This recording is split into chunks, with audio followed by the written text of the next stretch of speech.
Hi, this is Frederik from Exopolitics Denmark. We're here in Washington, D.C. at the X conference, and I have with me a researcher from Brazil. Could you introduce yourself? Yeah, my name is AJ Gevaerd.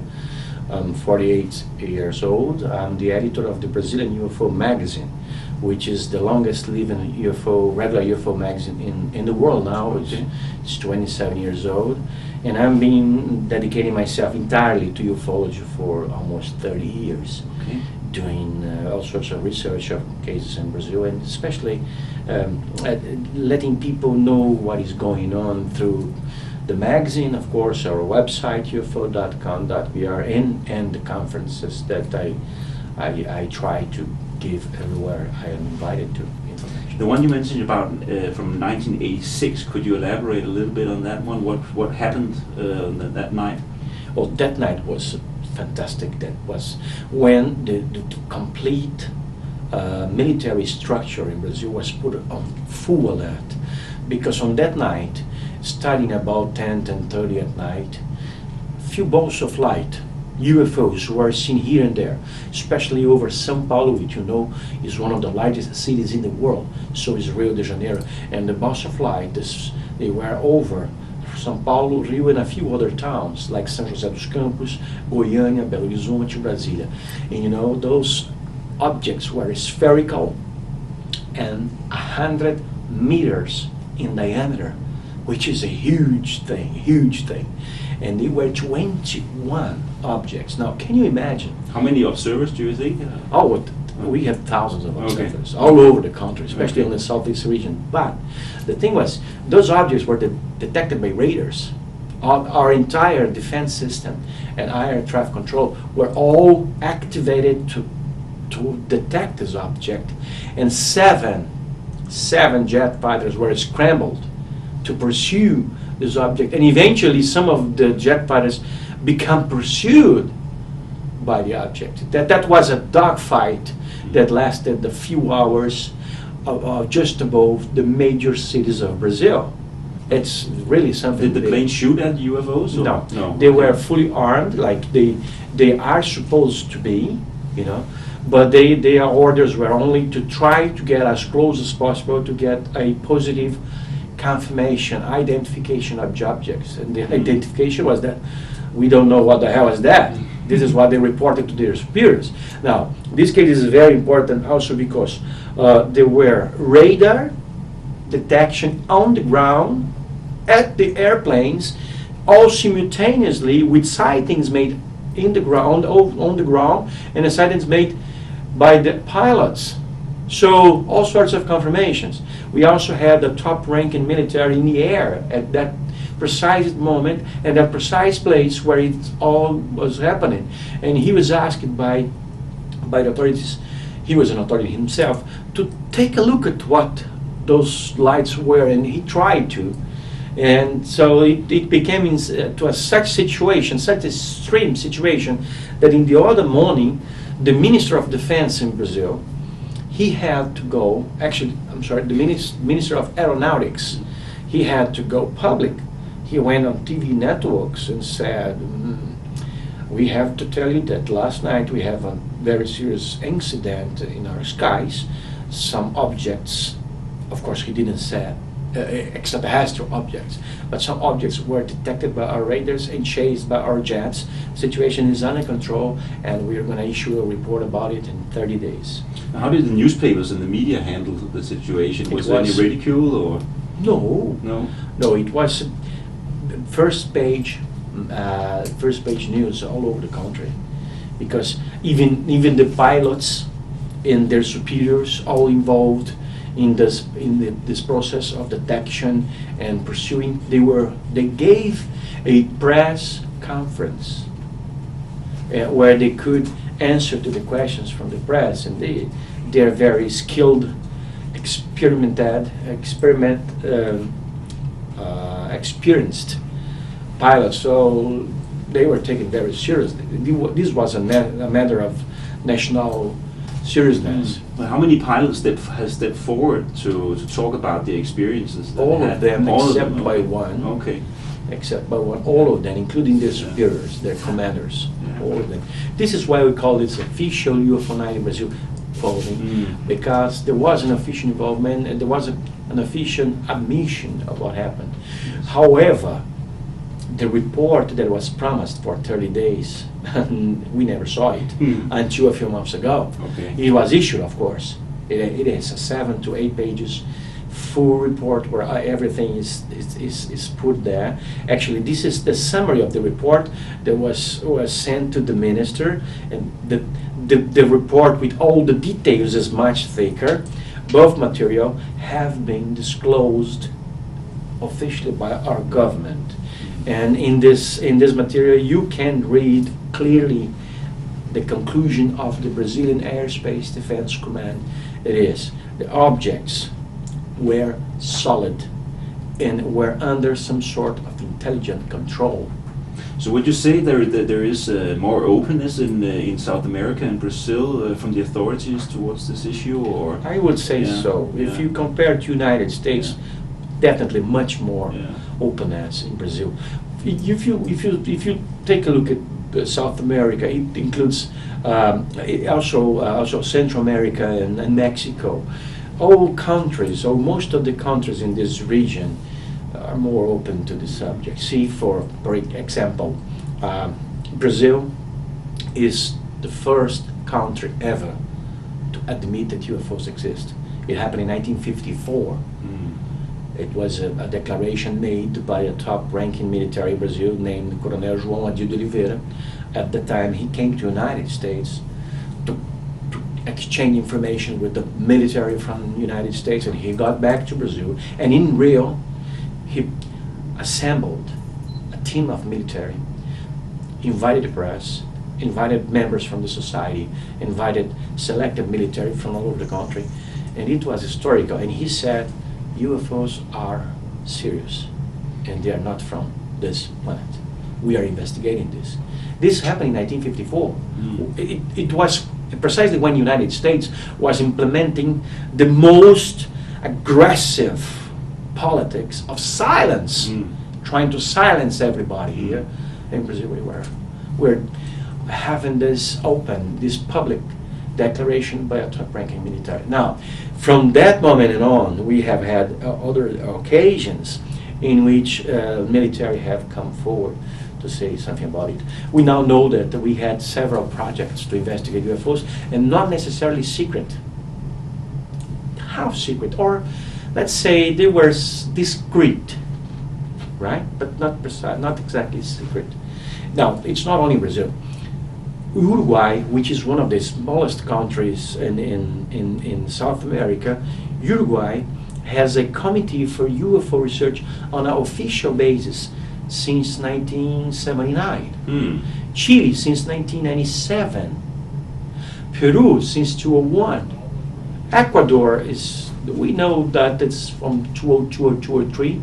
The Ecuadorian president, Rafael Correa, just recently said that the government that he inherited, because he's a Democrat, the government was before military, he said that the government he's inherited is contaminated with military from the old-fashioned times of Ecuador, including they sold our secrets to the Americans, including UFO secrets to the Americans.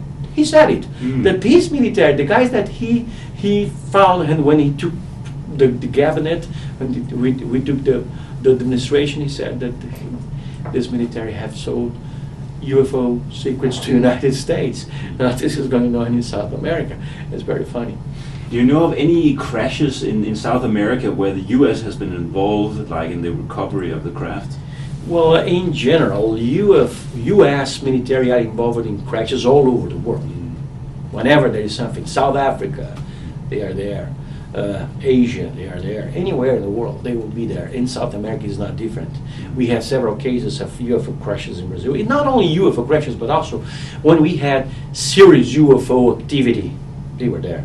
Especially in the 60s, in the 70s, and sometimes in the 80s. Not anymore. But how do the U.S. go about that? I mean, they just show up on the doorstep and just go in there and into your country, or?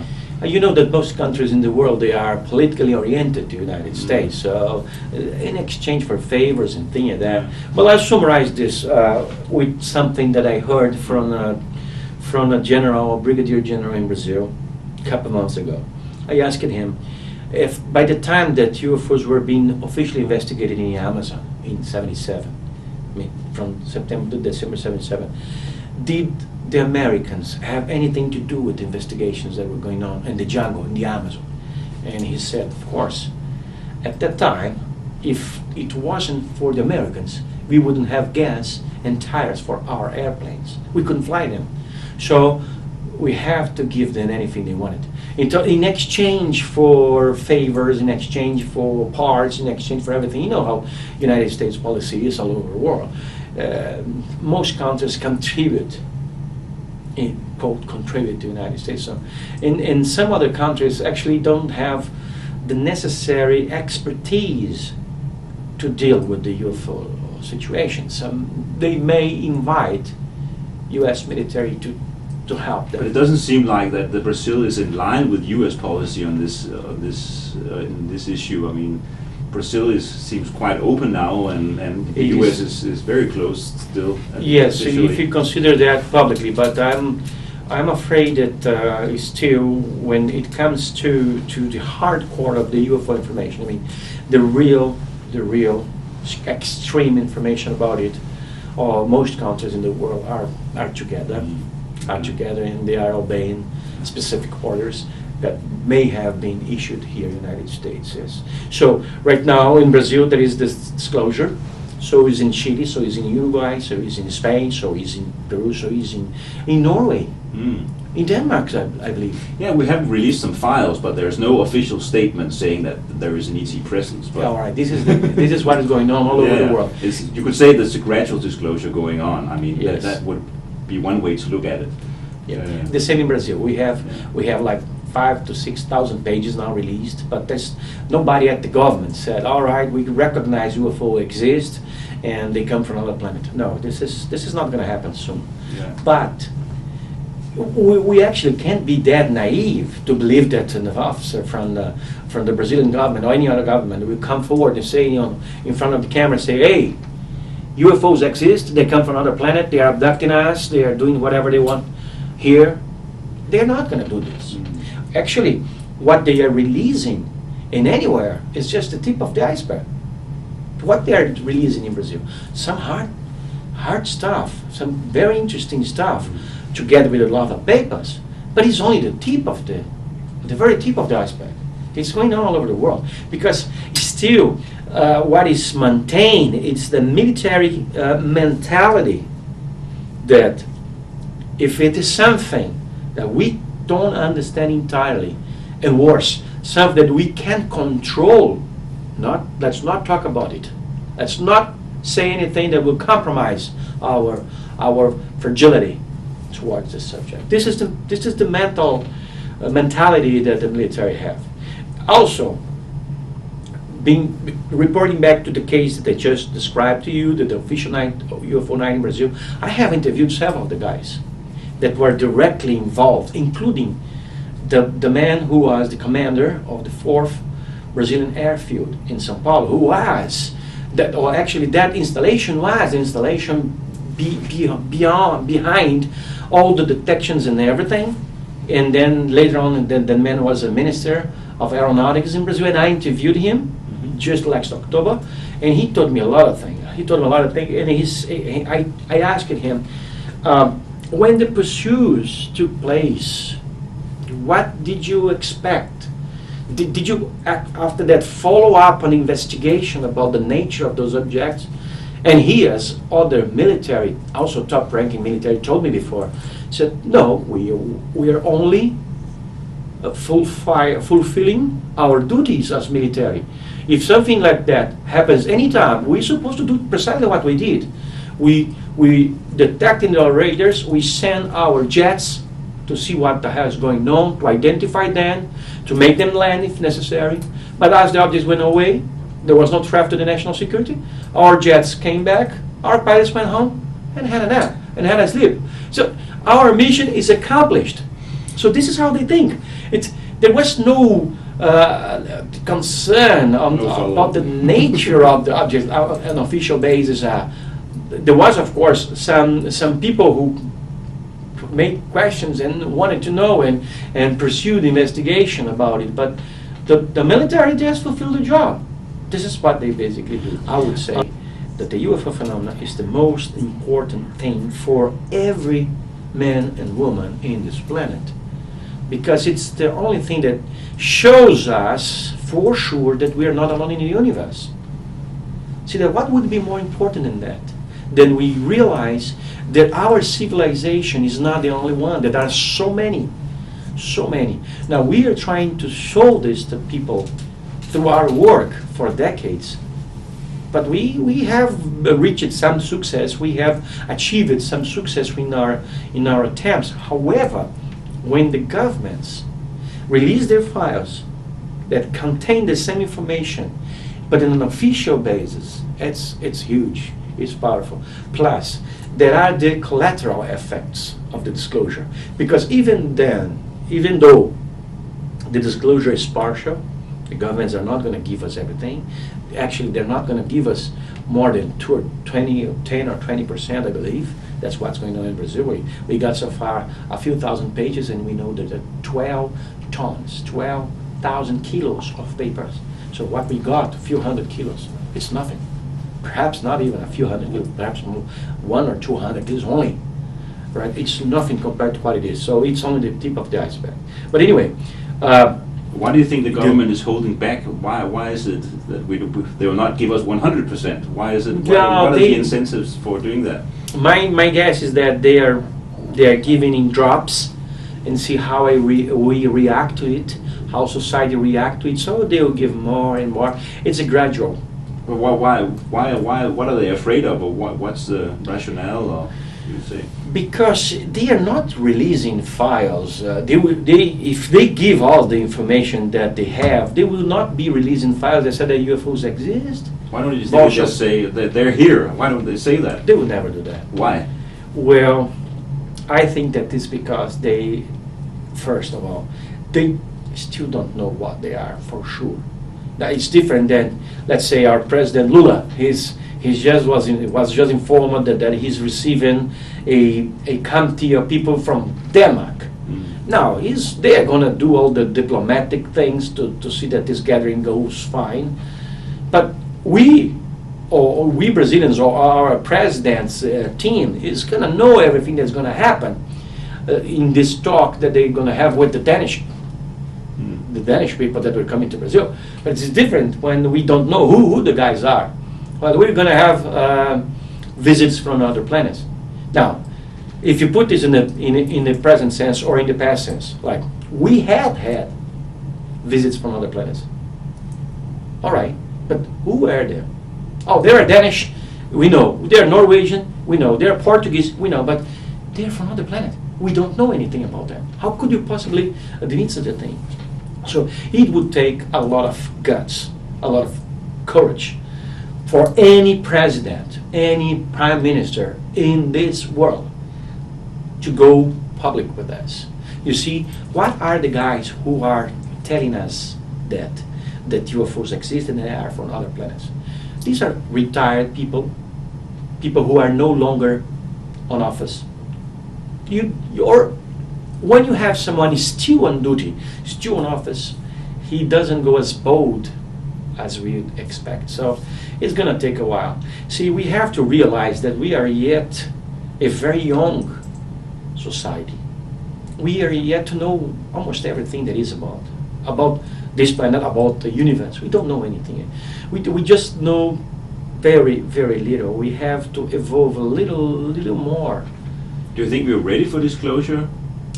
I think we are. Could there be any side effects from, let's say, that somebody steps up on the podium, let's say the Brazilian president steps up tomorrow and says they're here? What could happen? Panic? Adverse effects? I don't believe in panic. Oh, you don't believe in panic? panic? No, I don't. I live in a country. Economic system or anything else? Yes. How do you think it would affect society? Well, perhaps not right away. If that's the scenario that you described, that our president goes on podium and say, well, we just had disinformation that come from our military, that UFOs exist, that are from other planets, and they are visiting us.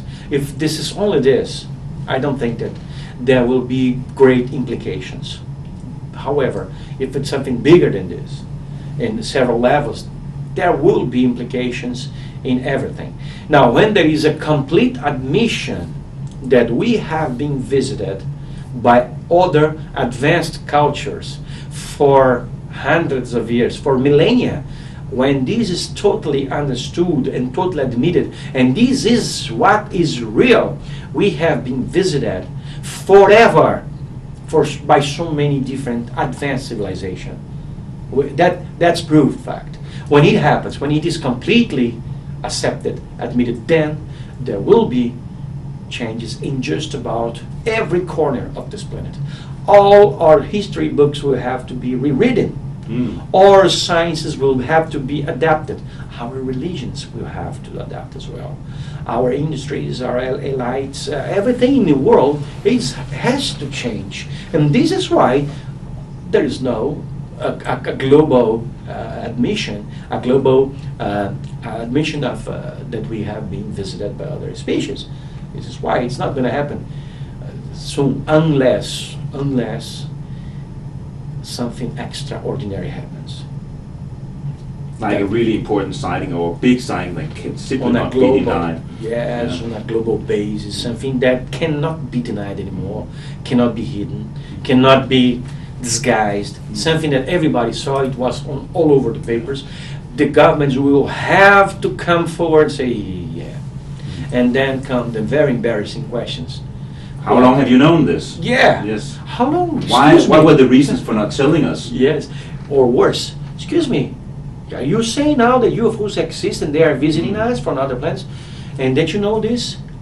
What? How do you think you are in right or of keeping this information away from us for 60 years, 50 years? And what else have you not told us? Yeah, or what else have you not told you? Yes. So this is the very embarrassing question is going to be we're going to be put in place. So it's a very complex topic. So the only way I see that this is going to be a global admission of the alien presence is if something really big happens. I'm talking much bigger than Virginia, Operation Source, Rendlesham Forest, Roswell, whatever. It has to be bigger, has to be massive, something aggressively. If you had like an episode like the Phoenix Lights episode with this massive V-shaped object moving all over the world. Yeah, if you had that during the daytime, for example, over a major city, like over Sao Paulo or something, I mean, that could generate a lot of buzz in the media, and it would eventually lead to some kind of disclosure, because it would be impossible to deny it. I mean, if the Phoenix Lights episode had happened during the daytime, if that V-shaped craft, which was witnessed by Governor Five Symington, for example, if that had happened during the daytime, with some television crews there or something, it would be impossible to deny that technology actually exists. I think so, but even though there will be a scientist here and there that will say, well, I think that those objects are very well explainable. And other scientists will say, well, I think that people who saw that those objects were mentally disturbed in some way. Yeah. But if it's still parked over the city, I mean, while they're saying that they can go out and see it, because like Independence Day. Yes, there is a state of inertia to keep this status quo of information. Yeah. Because one theory is, you could say, is that the extraterrestrials are pushing disclosure gradually. They're making the sightings better and better and better gradually, and see how we react to it. That's one theory. I mean, I'm not sure of this. I don't know if this is the case, but you could think that the best thing to do for them was, they know it's a very delicate situation, so these guys they have to do this themselves. They have to work out this disclosure themselves. So they present themselves more and more obviously, or they present them more and more clearly all the time, and see how is this social process. How are our reactions? What are our reactions? How do we react to it? Yes. And if you see there are some positive effects of it, they will make themselves more and more known. Do you think this is the most important story for humanity? Ufology? Yes. I have no doubt in my mind that the most important thing for each and every human being in this planet is to know that they are not alone in the universe. Now, what could be more important for you, for me, for everybody in Washington, in the United States, in Brazil, all over the world, to know, oh boy, we're not the only ones. There are other, so many civilizations, so much advanced. We want to know everything that they know. I'm trying to keep myself in shape because I want to live the moment. But if I can, I'm preparing my sons and my daughter for that, which I believe is going to happen sometime between the now and the half this century. This is my feeling. I don't have 2045? 2030, 2040, 2045. That's exactly what we need to do, is prepare the younger generation, and we'll hope that productions like this and further productions like this associated with conferences can help to get that information out there, because it's only going to be with independent media. We can't expect it to come from national media. There just is not the funding to do that if you're attempting to sell product and meet your advertisers' needs. It's got to come from an independent source and use a new generation of networking and independent channeling, which has become available through networks like YouTube and the future ones that will birth from this. AJ, I can't tell you how grateful I am to have the opportunity to My meet with you, pleasure. and congratulations on your Lifetime Achievement Award with Steve Bassett. You are Thank you. well deserving of this, and I I'm very really glad. look forward to being able to connect with you in England and maybe being able to come back to South America